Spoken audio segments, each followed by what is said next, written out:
Alors, bonsoir et bienvenue à la séance de la MRC Domaine du Roi du mois de juin. En présence, à la télé, en web diffusion, on a différentes plateformes là, qui sont disponibles pour vous. C'est clair qu'en assistant à la séance de la MRC Domaine du Roi, vous êtes aux premières loges pour voir un peu ce qui se passe au niveau de la MRC. Mois de juin signifie fin des classes, donc on souhaite de belles vacances à nos étudiantes et à nos étudiants. Malgré cela, nous, on n'est pas en vacances, donc on va y aller de ce pas avec l'ordre du jour de la séance. D'ailleurs, à l'ordre du jour, on va retirer le point 7.5 et on va ajouter les points 7.18 et 7.19. 7.18, c'est adoption des fonds Région Ruralité, volets 2 et 3. Et le 7.19, c'est adoption de fonds développement Domaine du Roi. Donc, j'aurais besoin d'une proposition pour l'ordre du jour. M. Tremblay, appuyé de M. Chiasson, merci. On est la ratification du procès-verbal de la séance du 12 mai 2026. Vous l'avez reçu dans les délais impartis par la loi. Vérification faite. Est-ce que c'était conforme à nos discussions? Si oui, besoin d'une proposition.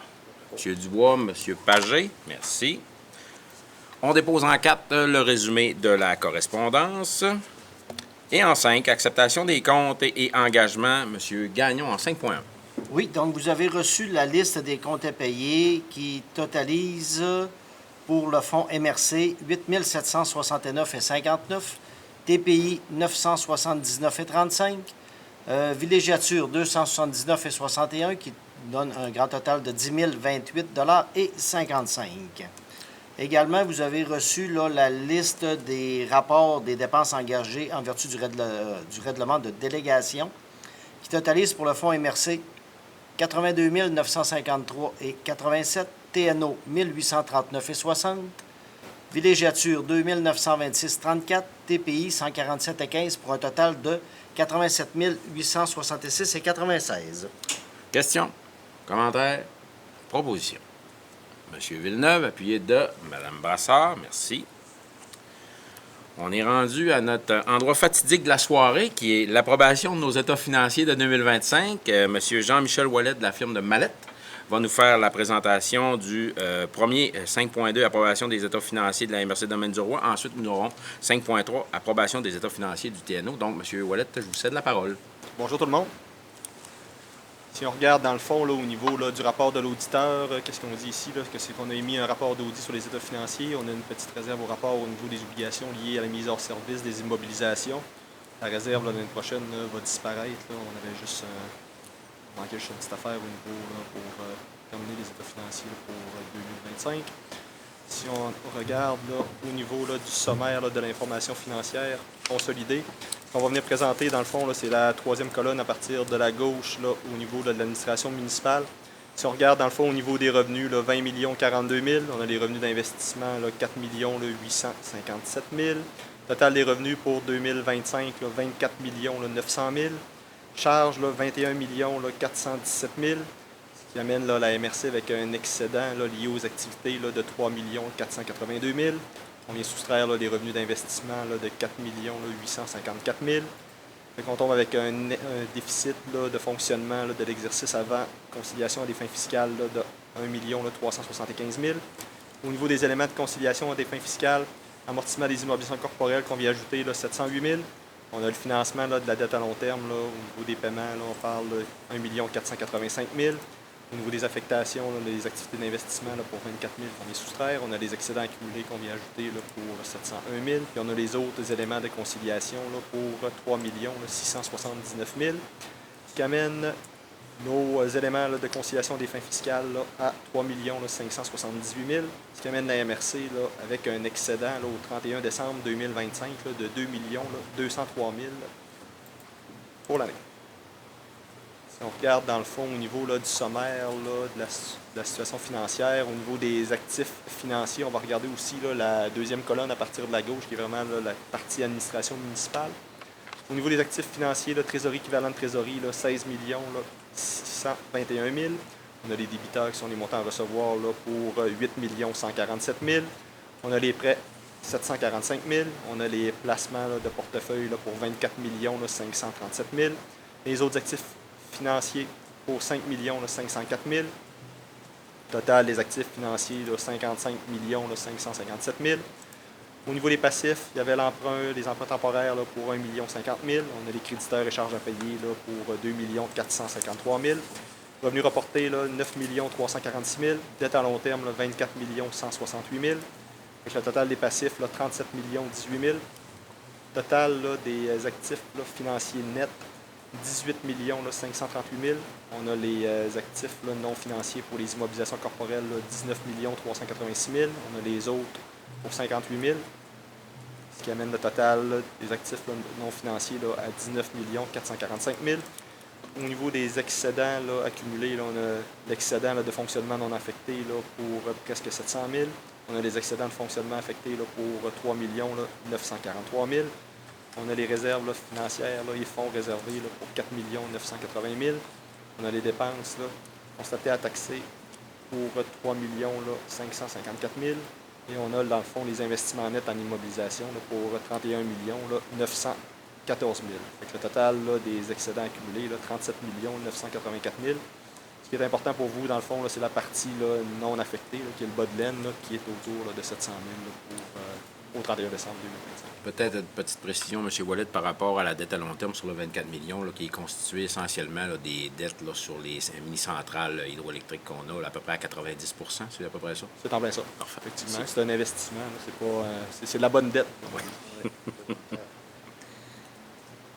Si on regarde dans le fond, là, on va le voir au niveau du sommaire là, dans l'endettement là, total. Là, fait que dans le fond, l'endettement là, net à long terme de l'administration municipale, là, 21 174 000. Comme disait M. Baillargeon, là, c'est vraiment une grande partie de cette dette-là, c'est par rapport au projet de mini-centrale qui amène des redevances à la MRC. Puis cette dette-là, elle se paye d'elle-même. Puis on a l'endettement là, net à long terme là, de toutes les parties consolidées là, qui représentent votre quote-part, plus la partie là, votre dette là, à vous là, pour 25 259 000. Ça fait le tour au niveau des états financiers là, de la MRC. Questions? Commentaires? Propositions? Monsieur Privé et Monsieur Tremblay, merci. Donc, on serait à 5.3, approbation des états financiers du TNO maintenant. Oui. Si on regarde dans le fond pour le TNO au niveau là, du rapport là, de l'auditeur, qu'est-ce qu'on dit? C'est qu'on a émis un rapport d'audit sur les états financiers. C'est un rapport standard, il n'y a rien de particulier, il n'y a aucune réserve. Là, c'est vraiment tout est conforme. Au niveau là, du sommaire des résultats là, à des fins fiscales, au niveau des. On va regarder là, la deuxième colonne qui est la partie réalisation. Au niveau là, du fonctionnement, là, 1 151 000. Au niveau des charges, là, 1 019 000. Vous amène avec un excédent là, lié aux activités là, de 131 000. Puis on a dans le fond là, la partie là, des éléments de conciliation. Là, on a l'excédent accumulé là, pour 2136. Ce qui amène là, le TNO là, avec un excédent de fonctionnement là, de l'exercice à des fins fiscales là, de 133 938 pour l'exercice terminé le 31 décembre 2025. Au niveau du sommaire de la situation financière, au niveau des actifs financiers, de la trésorerie, équivalent de trésorerie là, pour 712 000. On a les débiteurs qui sont les montants à recevoir là, pour 58 000. Fait que le total des actifs financiers, là, 770 000. On a les créditeurs et charges à payer là, pour 185 000. Fait que l'actif là, financier net là, au 31 décembre, là, on parle là, de 585 000. Puis on a les actifs là, non financiers là, pour 4 418. Ce qui amène là, les excédents accumulés là, du TNO là, de 589 000. Il n'y a pas de dette à long terme là-dedans. Fait que vraiment, l'excédent qu'on a accumulé là, c'est vraiment l'excédent non affecté là, du TNO. Ça fait le tour au niveau de la partie TNO. Questions? Commentaires? Le TNO est une entité complètement indépendante. C'est pour ça qu'on a deux comptabilités distinctes. Donc, proposition de M. Chasson, appuyée de Mme Brassard. Merci. Et on remercie M. Ouellet de sa présentation des états financiers pour cette année. Et on vous libère de ce pas. Bonne Merci soirée. beaucoup. Bonne soirée. Merci. Donc, 5.4, suite à l'adoption, on a une résolution de concordance de courte échéance relativement à un emprunt et les obligations au montant de 2 020 000 qui sera réalisé le 23 juillet 2026. M. Gagnon. Oui, effectivement, c'est pour un refinancement de partie de deux règlements d'emprunt. Un pour notre investissement dans Val-Jalbert, la partie 3, et l'autre pour notre investissement dans l'énergie, la Société d'énergie hydroélectrique Mistassini, qui est la deuxième portion. Donc, les résolutions visent à autoriser ces refinancements-là et en assurer là, la concordance suite au règlement d'emprunt. Donc, le ministère des Finances, qui est l'organisme mandaté, va faire l'ouverture des soumissions le 13 juillet. Proposition. M. Tremblay, M. Pagé, merci. 5.5, avance sur la Société d'énergie éolienne Chamouchouane. Toujours M. Gagnon. Oui, donc, suite à l'entente de partenariat qu'on a conclue avec Hydro-Québec en juillet 2024, on a autorisé là, en 2025 la création de la Société d'énergie éolienne Chamouchouane, dont l'objectif là, est de représenter les partenaires communautaires dans un véhicule commun là, pour la réalisation des projets. Cette entité-là a été constituée en début d'année, mais n'est pas encore prête et fonctionnelle et opérable là, pour pouvoir payer là, les frais de concertation entre les parties communautaires. On a déjà pris 2 résolutions afin de payer à la place de la société des frais d'honoraires professionnels reliés à notre démarche. Donc, il y en aurait une 3e résolution qui devrait être la dernière, puisque la société là, est vraiment là, à quelques semaines là, d'être opérationnelle. Donc, ce serait pour ajouter un montant maximal de 50 000 $ pour payer les honoraires professionnels. Et ces montants-là vont être remboursés par la création et également avec notre mise de fonds. Proposition, M. Dubois, M. Dumais, merci. Merci, M. Gagnon. 5.6, dépôt du rapport annuel. Regardez ce que j'ai en ma possession. Vous n'êtes pas beaucoup à l'avoir, mais vous l'avez dans vos documents. En fait, la MRC Domaine du Roi dépose son premier rapport annuel. Dans le passé, on déposait un rapport sur le développement économique et le développement des milieux. Mais cette année, on dépose un rapport annuel sur l'ensemble des compétences de la MRC. Donc, dans ce rapport-là, se trouvent beaucoup d'informations qui vont vous aider à comprendre qu'est-ce que la MRC fait pour vous, c'est quoi ses implications et comment elle va au-devant de ces implications-là. Le rapport est déjà disponible sur le site web de la MRC. Il y aura des publications qui seront faites justement avec ce rapport-là. Il y aura un communiqué de presse qui sera sorti. Mais je vous invite très sincèrement à aller le consulter. Il y a beaucoup d'informations, mais en même temps, de la manière dont il est construit, il est facile à consulter. Vous ne vous endormirez pas, comme on peut penser des fois avec un rapport annuel. C'est très, très, très, très, très dynamique comme rapport. Donc, on dépose officiellement le rapport. C'est pas besoin de l'appuyer, c'est pas une adoption, c'est juste un dépôt, mais j'invite les gens à aller consulter le rapport. Ça va vraiment répondre à beaucoup de vos questions. Je sais que les élus, là, vous avez eu l'occasion de le parcourir un petit peu. J'ai pas eu de commentaires de votre part, mais semblerait-il que quand il n'y a pas de commentaires... Il est bien fait, il n'est pas ennuyant. Non, c'est ça. Donc, j'invite les gens à aller le consulter.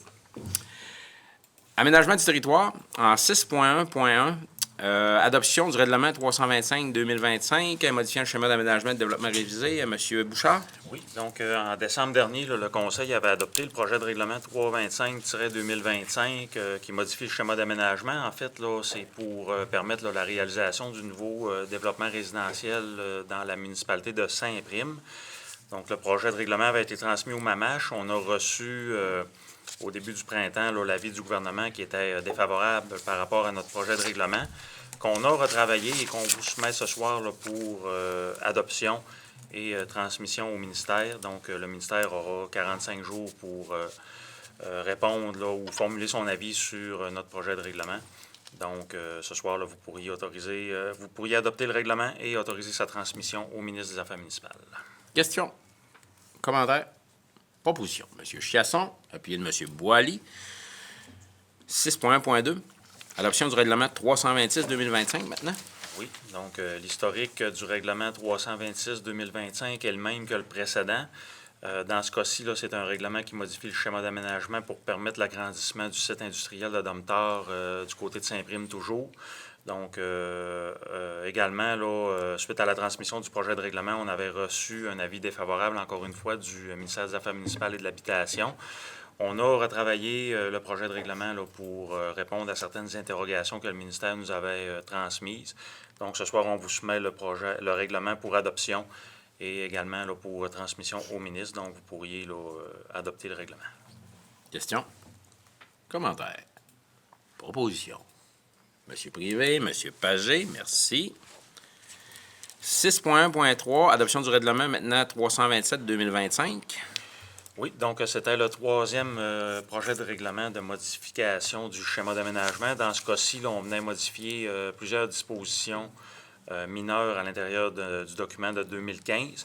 Donc, pour ce projet de règlement-là, qui avait été transmis également au ministre des Affaires municipales, on avait reçu un avis favorable, mais considérant là, qu'on a apporté une petite modification concernant les unités d'habitation accessoires, donc, on doit là, adopter le règlement, puis la procédure est un petit peu plus longue pour l'approbation, mais il n'y a pas d'enjeu à ce niveau-là, là, ça a déjà été validé. Donc, ce soir, vous pourriez procéder à l'adoption du règlement 327-2025 et également autoriser sa transmission au ministre des Affaires municipales. Questions? Commentaires? Propositions? Madame Gagnon, Monsieur Villeneuve, merci.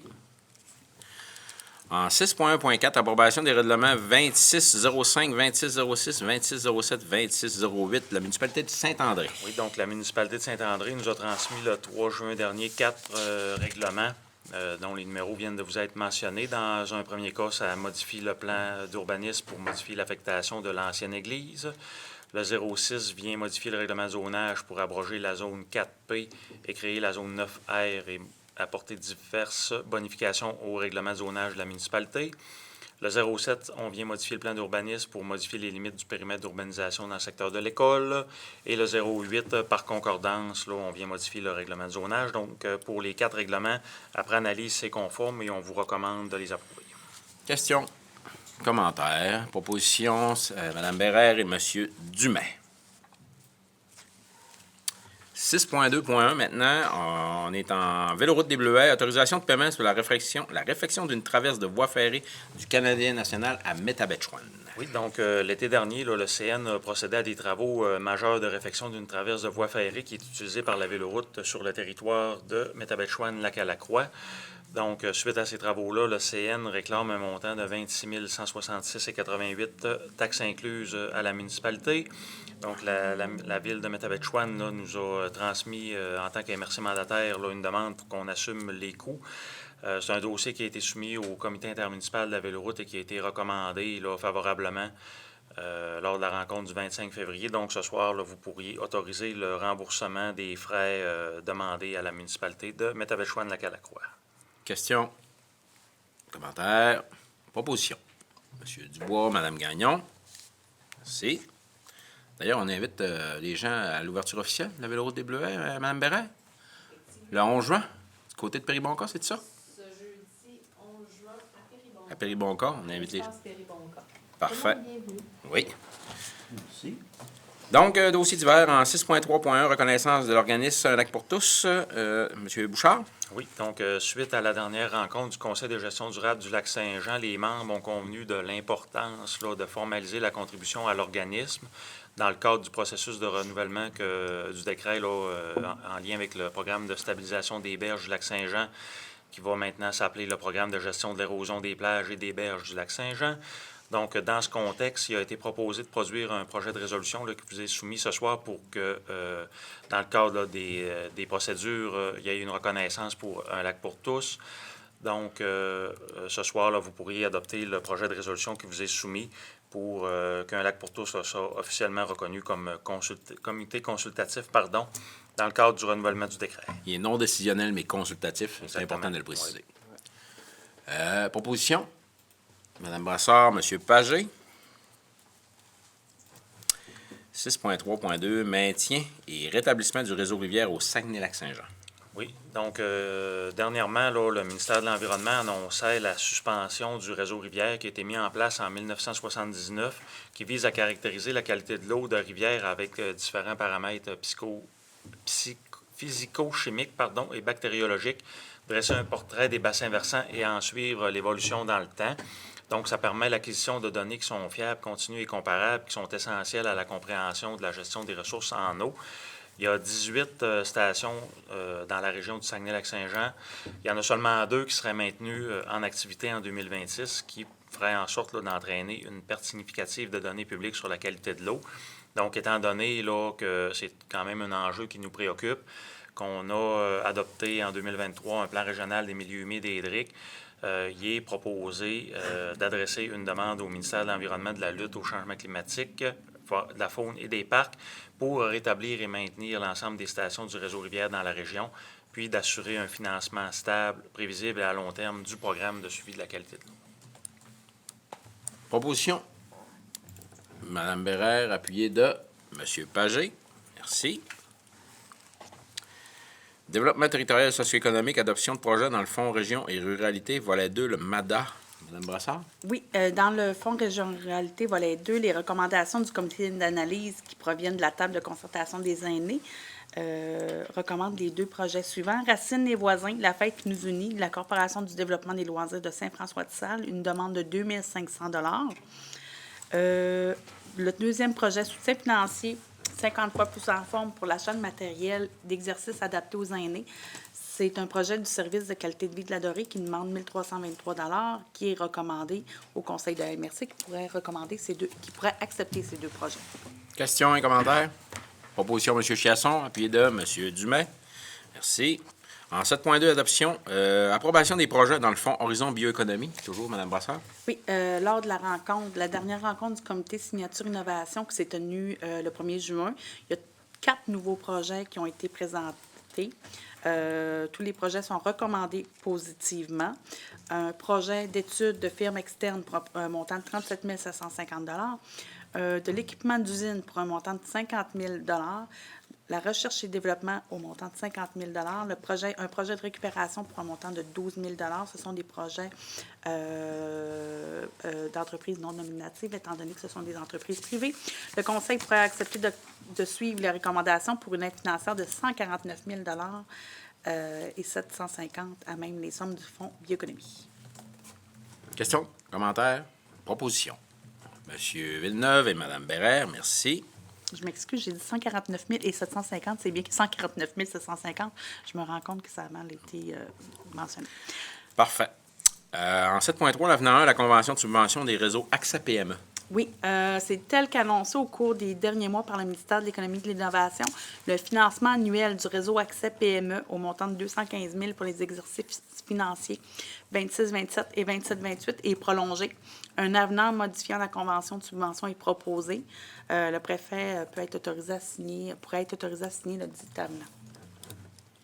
Questions, commentaires, propositions. M. Privé, Mme Brassard, merci. 7.4, avenant à l'entente de développement territorial et de vitalisation. Oui, afin de refléter les changements qui ont été apportés au Fonds Région Ruralité par le ministère des Affaires municipales, la signature d'un avenant à l'entente de développement territorial et de vitalisation qui a été signée en juillet dernier est requise. Le Conseil de la MRC pourrait confirmer l'adhésion de la MRC aux objets de l'avenant à l'entente et autoriser M. Steve Gagnon, directeur général, à signer pour et au nom de la MRC tout document relatif. Questions? Proposition? M. Tremblay, M. Boily, merci. 7.6, contribution non remboursable pour les festivals. Tel que discuté lors du plénier du 12 mai dernier par les élus, une contribution non remboursable de 3 000 $ pourrait être octroyée afin de soutenir les opérations des festivals dits touristiques du territoire pour leurs éditions 2026 et hivernale 2027. L'équipe du service de développement a évalué les dossiers et les festivals suivants sont admissibles selon les modalités déterminées. Festi Saint-Fé, Traversée du lac Saint-Jean, Festival du Cowboy de Chambord, Festival des camionneurs de la Dorée, Festival d'hiver. Ce sont des festivals qui se produisent tous et se tiennent annuellement dans la MRC du Domaine du Roi. Les modalités sont présentées. Le Conseil de la MRC pourra octroyer un montant de 3 000 $ non remboursables pour les festivals qui ont été énumérés. Proposition, M. Villeneuve, appuyé de M. Pagé. D'ailleurs, on félicite les gens de Saint-Félicien pour le Festi Saint-Fé dans la fin de semaine. Ça a été un succès. D'ailleurs, on a participé au bateau Dragon en même temps. Ça a été une compétition très, très enrichissante. Oui. 7.7, demande d'autorisation de projet en entente de développement culturel et pour le parc MIFI. Oui, le projet consiste en des ateliers culturels dans les 50 jours du territoire de la MRC et s'inscrit dans le cadre du plan d'action d'immigration à l'axe 1.2.1. Celui-ci cadre également dans l'entente de développement culturel à l'axe 2.3 et est recommandé par le comité culturel qui a eu lieu la semaine dernière. Le coût de projet est donc de 3 800 $. 870 pourraient être pris dans le cadre du PAC MIFI. 2 930 dans le cadre de l'entente de développement culturel. Les mandataires pour la réalisation des ateliers sont Racine Gumbout, Lorena Isabelle, Chloé Villeneuve. Voilà, le Conseil de MRC pourra autoriser l'octroi de ces mandats et l'aide financière à partir du PACMIFI et de l'entente de développement culturel. Questions, commentaires, propositions? M. Dumais, M. Dubois, merci. En 7.8, entente de fiducie, système alimentaire territorial dans l'entente sectorielle développement agro. Oui, dans le cadre de l'entente sectorielle agroalimentaire qui sera signée imminemment, une somme de 20 000 par MRC et de 30 000 qui proviennent du FRR volet 1 a été prévue pour la mise en place du système alimentaire territorial dans les 3 MRC du Lac-Saint-Jean. Cette dernière souhaite travailler en collaboration avec un fiduciaire qui est le Créneau Accord Boréal. Cette sous-entente-là s'inscrit dans l'entente de sectorielle en agroalimentaire. Donc, la présente est pour encadrer l'hébergement, octroyer la signature avec le fiduciaire d'une entente et puis nommer là, un représentant de la MRC qui pourrait être la directrice au développement des milieux à participer à un comité de suivi avec le fiduciaire pour la mise en œuvre de l'entente. C'est bien le créneau d'excellence agro-boréal, c'est ça? Oui. C'est ça, OK, parfait. Proposition? M. Pagé et Mme Brassard, merci. En 7.9, entente sectorielle en économie sociale, signataire et représentant au comité de suivi. Oui, en vertu de la résolution 2026-05-164, une aide financière de 10 000 a été octroyée pour une période de 2 ans afin de permettre au pôle régional d'économie sociale de mettre en place une entente sectorielle de développement de l'économie sociale avec les 4 autres municipalités régionales de comté de la région ainsi que Ville-Saguenay.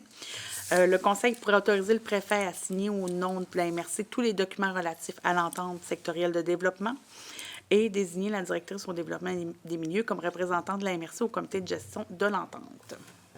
Proposition, Mme Gagnon, puis de M. Boily, merci. 7.10, approbation des états financiers 2025 de la Corporation du Parc régional de Val-Jalbert. M. Gagnon.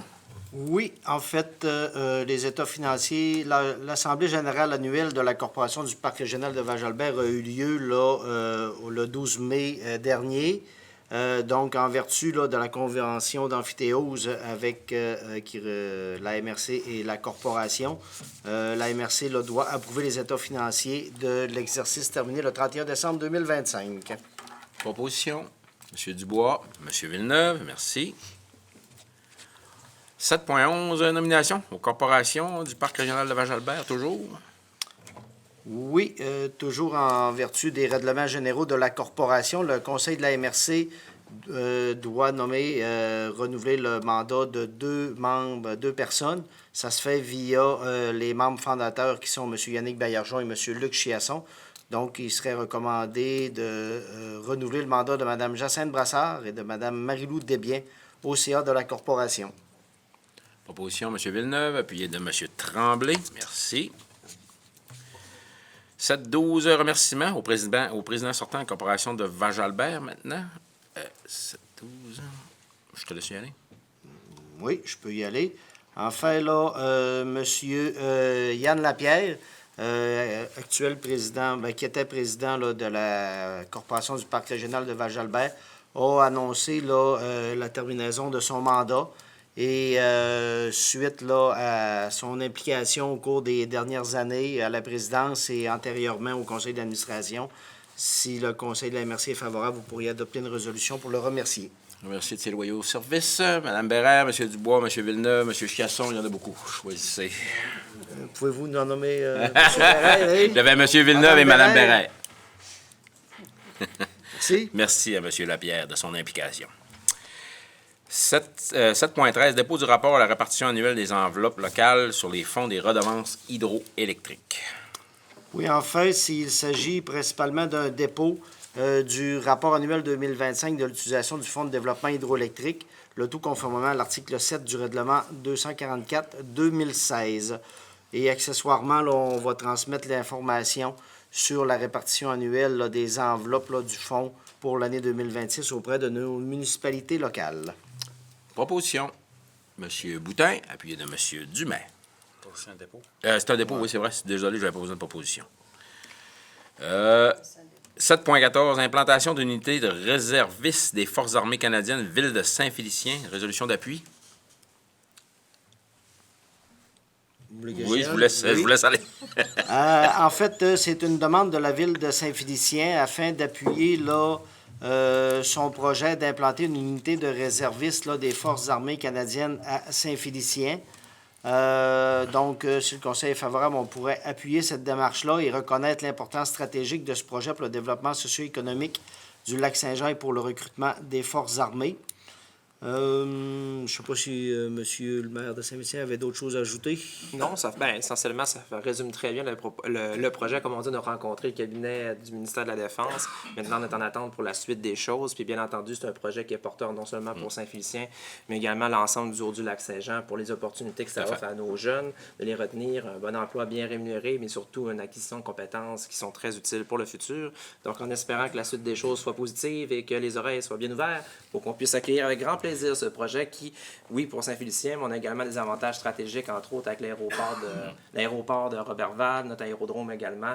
Donc, on a tous les atouts nécessaires pour les accueillir avec grand plaisir. Oui, puis je pense que l'opportunité est là avec les rehaussements du financement là, de l'armée au niveau du gouvernement fédéral. Donc, je pense que c'est une belle opportunité à exploiter. Donc, j'imagine que vous en faites la proposition, M. Boutin. Si vous me le permettez, C'est avec grand clair. plaisir. Puis de M. Dubois, merci. Mais ça, c'est pour finir, ça peut ouvrir la porte à beaucoup de personnes. C'est le projet, on va en savoir plus. Présentement, vous avez cogné à la porte, on attend. On a cogné à la fenêtre ou à la porte, elle est en train de s'ouvrir. On espère qu'elle va s'ouvrir, mais pour répondre à votre question indirectement, selon l'analyse qui avait été faite par le groupe stratégique, on parle qu'une unité de réserve pour vie, ça prend en moyenne 40 réservistes, idéalement. On parle de peut-être de 6 à 10 emplois à temps plein, mais bien entendu, vous faites bien de le nommer, M. Dubois, ça va dépendre en fait de ce que l'état-major va décider, à quel moment, puis qu'est-ce qu'on va avoir. Si on a, bien entendu, le si est important, une unité de réserve. Là. Tout ça est encore à déterminer. On est vraiment à l'étape initiale de on cogne à la porte et on espère, ou à la fenêtre et on espère qu'elle s'ouvre. D'où l'importance de vos résolutions et de l'appui aujourd'hui. C'est notre rôle de cogner à ces portes-là et de faire pression pour les avoir. Exactement. Donc, merci. 7.15, complexe sportif Kiyoki, programme d'aide financière aux infrastructures récréatives, sportives et de plein air, le PAFIR-SPA. Monsieur Gagnon? Oui, en fait, les 3 prochains sujets sont liés là, au programme d'aide financière aux infrastructures récréatives, sportives et de plein air. Donc, le premier, c'est pour un appui au projet déposé par le Cégep de Saint-Félicien qui vise là, d'un projet là, en collaboration avec la Ville pour la réalisation du complexe sportif Kiyoki, qui sera une infrastructure là, sportive intérieure. On parle de gymnase principalement. Donc, ça serait le projet à appuyer. Oui, puis c'est un projet là, d'environ 18 millions de dollars, si je ne me trompe pas. Exactement. À l'heure actuelle, ce serait ça, 18 millions. On parlait de 2 plateaux et d'une paliste supplémentaire. Parfait. Donc, proposition pour l'appui. Monsieur Privé, Monsieur Chiasson. Et 7-16 centre de curling, même dans le même programme du côté de Roberval. Oui, le projet de la Ville de Roberval et pour la rénovation du bâtiment du curling de Roberval, un projet d'un peu moins de 7 millions de dollars. Proposition. Monsieur Tremblay, Monsieur Privé. Merci. Et en 7.17, la mise aux normes du complexe sportif à la Dorée, toujours dans le même programme. Oui, donc le projet de la Dorée vise là à mettre aux normes le complexe sportif de la Dorée, un projet, je ne l'ai pas dans la fiche. Un petit peu plus de 5 millions. Un petit peu plus que 5 millions. C'est ça. Oui. Proposition pour l'appui, M. Dumais, M. Boutin. Merci. Donc, on souhaite bonne chance à ces 3 projets, en espérant les avoir tous les 3. On aimerait bien. Oui. Surtout que, on va en profiter pour le dire, surtout que dans le dernier appel de projet, on n'a pas été vraiment chéris. Là. On a été chercher quoi, 200 000 total là, pour le territoire, donc ça serait peut-être de bonne loi d'avoir un petit retour en ce sens-là sur nos 3 projets. Et il en va de la vitalité de nos milieux. Voilà. Et du maintien de nos infrastructures. Oui. Qui dépérissent. 7-18, On avait adoption de projets dans le Fonds Région Ruralité, volet 2 et 3. Madame Brassard? Oui, des projets ont été déposés en vertu du règlement 305-2023 dans le cadre du Fonds Région Ruralité. Les membres du comité d'évaluation se sont réunis pour évaluer les demandes suivantes. Un projet dans le cadre du volet 3 local, projet de revégétalisation et aménagement d'espace extérieur de la municipalité de Saint-Edwidge, un montant de 58 098 sur un coût de projet de 64 544. Dans le cadre du volet territorial du volet 3, on avait un appel de projet. La route bleue, rivière Ashwaubenon, un projet accepté au montant de 20 020 pour Cano-Kayak Québec. Le Bethléem, la Maison du Pain, un projet de 125 000 100 000 qui provient du volet territorial, 25 000 du volet local accordé pour la municipalité de Lac-Bouchette. C'est un projet de l'Ermitage Saint-Antoine de Lac-Bouchette. C'est une acceptation conditionnelle. Consolidation des infrastructures de plein air. Le club plein air Ouatchouane, un montant de 16 950 dans le volet territorial du volet 3 et un montant de 4 250 dans le cadre du volet local accordé à la municipalité de Roberval pour un total de 21 200 sur un coût de projet de 28 250 La municipalité de Chambord mettant sa part également via un fonds à l'interne de la municipalité. Questions, commentaires sur les projets proposés? Sinon, adoption en bloc. Proposition, M. Dumais, appuyé de Mme Gagnon. Merci. En 7-19, adoption de projet à fonds de développement Domaine du Roi. Oui, un projet a été déposé en vertu du règlement 305-2023 qui octroie des montants dans le cadre du Fonds de développement Domaine du Roi. Les membres du comité d'évaluation se sont réunis pour évaluer la demande suivante. Un bébé mannequin haute fidélité pour les soins infirmiers du Cégep de Saint-Félicien. C'est une demande de la Fondation du Cégep de Saint-Félicien au Fonds de développement Domaine du Roi pour un montant de 10 000 Le Conseil de MRC refuse la demande d'octroi d'aide financière, mais prévoit faire une réflexion un petit peu plus large sur l'octroi de sommes à nos fondations. En fait, oui, c'est ça. C'est vraiment le côté fondation qu'on veut revoir, comment on va financer les différentes fondations. Puis on est à amorcer cette réflexion-là. Donc, c'est pour ça qu'aujourd'hui, là, on refuse là, le dépôt de cette demande-là directement dans nos fonds. Donc, il y aura réflexion faite là, au cours des prochaines semaines, prochains mois avec les élus pour voir un peu sur quel modèle on va aller financer nos fondations dans le futur. Ça vous va? Ça va pour tout le monde? Oui. Merci. Proposition. Ça prend quand même une proposition. M. Dubois. M. Boily, merci. Merci, Mme Brassard. Donc, en gestion des matières résiduelles, autorisation de signature sur le rapport annuel du PGMR, le plan de gestion des matières résiduelles. M. Gagnon? Je peux y aller? Oui. C'est afin d'adopter une résolution afin de m'autoriser à signer les documents à transmettre au ministère de l'Environnement, de la lutte contre les changements climatiques, de la faune et des parcs. C'est le rapport annuel de suivi de la mise en œuvre du plan de gestion des matières résiduelles, responsabilité qui incombe à la MRC, mais qui est réalisée via la Régie des matières résiduelles. Avec une délégation, c'est ça? Oui. Parfait. Proposition. M. Dumais, appuyé de M. Chiasson. Merci. Fonctionnement interne et logistique, 10 points, mise à jour des intervenants en programme d'amélioration de l'habitat. C'est vous, M. Gagnon? Oui. J'y arrive. En fait, là, c'est pour faire une mise à jour là, de la personne responsable là, de la sécurité informatique auprès là, de la société, la SHQ, là, au niveau des programmes d'amélioration de l'habitat. C'est pour nommer Mme Valérie Bellé, directrice des finances, pour occuper ce poste. Qui était occupé dans le passé par M. Mario Gagnon. Proposition. Directeur général. M. Villeneuve, M. Tremblay, merci. En 10.2, le programme de prévention maintenant. Oui. En vertu de la loi sur la santé et la sécurité du travail, qui a été modifiée récemment, on a une nouvelle obligation de renforcer la prévention en milieu de travail. Donc, on a mis en place un comité de travail avec formé également d'employés et de nos ressources, nos conseillères en ressources humaines, pour mettre en place un programme de prévention pour identifier des risques en santé et sécurité et prévoir les mesures nécessaires pour les prévenir et les corriger. Donc, afin de se conformer aux exigences, vous pourriez accepter par résolution un mandat à la direction générale pour assurer le déploiement et le suivi du programme de prévention à mettre en place. Proposition. M. Boutin, Mme Bérère, merci. 10.3, plan de mesures d'urgence de la MRC maintenant. Oui.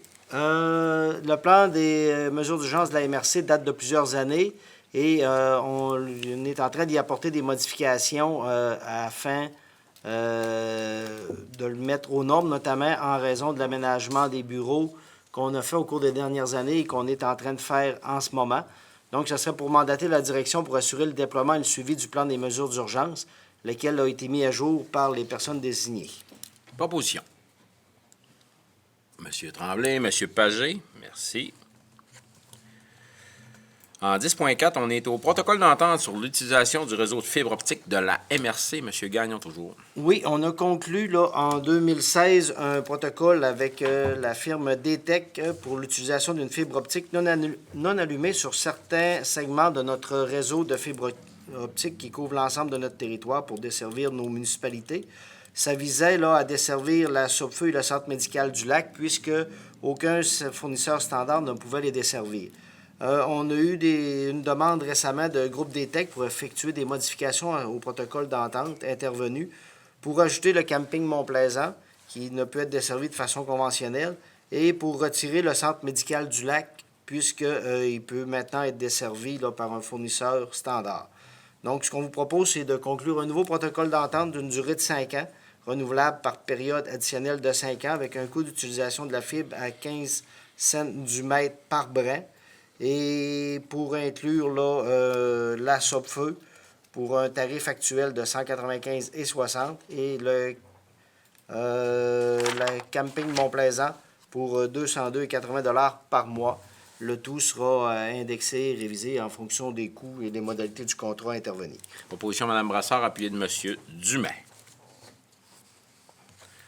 En 10.5, réaménagement des bureaux de la MRC, directive de changement A2, A5 et A6. Oui, conformément au contrat de rénovation qu'on a octroyé à Construction CTF par la résolution 2026-03-90, il y a 3 directives de changement qui sont déposées et recommandées par la firme d'architectes. La directive A2 pour des travaux de démolition supplémentaires, principalement là, au niveau là, de blocs de béton, parce que c'est une ancienne banque, donc il y avait des choses qui n'étaient pas prévues pour un 8273,67.